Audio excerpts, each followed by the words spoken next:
I'm curious your thoughts on this, Topher, with regards to the CFMEU, have basically very angry with the AFL construction plans, including the Tasmanian Stadium and the Crows' $100 million headquarters, basically not including the CFMEU as much as they'd perhaps like. CFMEU leader John Setka made the point this is going to cost the AFL a lot of effing money. Projects without our full cooperation are going to be an effing misery for them. Discernible, lovely guy, phenomenal guy. Matt's always really well versed on these things. He made the point on his Twitter. Victoria, Australia is increasingly becoming Gotham City. I know someone who, despite strong hatred for the CFMEU, and never working in the construction before, just signed up as a member and is working on their sites because the money and conditions are too good to be true. They have confirmed to me that on the side that on the inside, the law doesn't matter. It is in part already Gotham with implied and real violence, standover tactics, bullying, manipulations, and thuggery.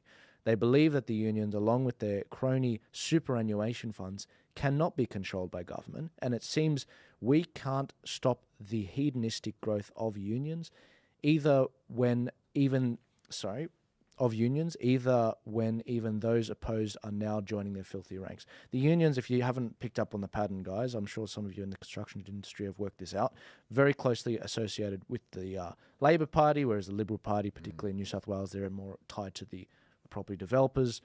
Topher, what was your take on this particular story? I have absolutely no opinion on this story, and I didn't kill myself by throwing myself off a high. That's yes. Look, John Setka is a man who stood in front of his own members in front of the CFMEU building during the height of the union protests against the vaccine mandates. And he told his members that he was going to stand up for them. And then he walked inside, walked upstairs, got on the radio and absolutely stabbed his own members in the back. This is a man who has very, very deep roots, absolutely tied in with the Victorian Labor Party, with Daniel Andrews in particular, in my personal opinion, but with the Labor Party as a whole. They wield enormous amounts of power. And Victoria, in my opinion, essentially has a fourth branch of government. You know, they have the legislative, the executive, the judicial, and the union. And unfortunately, that's, you know, we were treated to this absurd scene straight out of a movie where the Victoria Police and bikies were lined up in front of the union building, stopping union members from venting their anger at the union leadership. Victoria Police and people who, some of those individuals are absolutely known to be involved in organised crime. They have previous criminal convictions, and they're standing there right next to police officers protecting a union boss, shoulder to shoulder. If that doesn't tell you what's really going on in Victoria, then nothing will. Yeah, it's what you see those comments there, nothing short of extortion. That's exactly what they are. Unless you pay us this money, and we'll threaten you, and we'll basically cause damage to you. That's extortion. And remember, all these, as you say, the ridiculous payments they're getting in Victoria, all this is coming from borrowed money. It's all put on the tab. It's running up the debt, right? It's not sustainable in the long term. There will eventually be a day of reckoning for this in Victoria. And when that day of reckoning comes, there will be catastrophic effects upon people's lifestyles.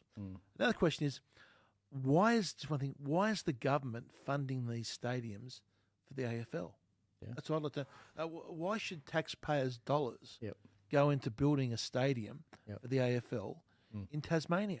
Now, the AFL are, with the money that the organisation raises, the TV rights that they have, surely they are wealthy and rich enough themselves to take money off junior sport to pay for all these expensive things and all these high grounds.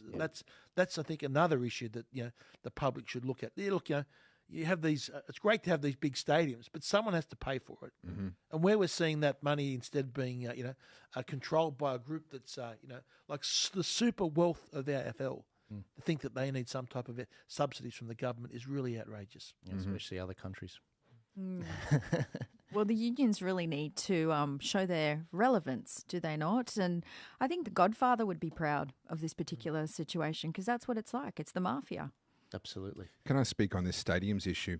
It actually makes a lot of sense when you realise that governments depend on bread and circuses in order to avoid the people realising what's really going on. So, of course, the government is going to subsidise the bread and circuses, which then keep the people distracted so that they can keep on getting away with what they're doing, and they'll just keep on subsidising, and then around the round it goes. We've got politicians that control billions of public money, essentially giving it to billionaires that own sports teams so that they can make multi-million-dollar broadcast contracts and entertain the people and make even more money. It's such an incestuous pit, and in the context of what we're talking about with the kind of corruption that we're discussing, it really makes perfect sense. It's just par for the course. Absolutely, and I think that's why they have a fascination with paying them so much. You pay the gladiators a lot, take care of them, and the next day you send them out to die with regards to entertaining the public. Pay them a lot of money, elevate the status. A lot of women, God bless them, the guys, whatever. A lot of women put that on a pedestal. I want to sleep with that guy. I can get some money out of him. Jared Hayne just got off the charges today, if you guys Saw that. so that was appealed. And I think that this is a part of the control structure. Build a bigger Colosseum, Last story, we're almost at the 2-hour mark, is I was watching a really interesting interview between Donald Trump and he was being interviewed by Dr. Phil. First off, phenomenal interview. You can watch 19 minutes of it on his YouTube. The full hour blew my mind. I hadn't seen Donald Trump this authentic in a very long time. Wow. Fresh content and everything was really interesting. One of the things Dr. Phil put to Donald Trump was he showed him a map of the all the different areas that the Chinese-owned farmland. And it basically showed where the American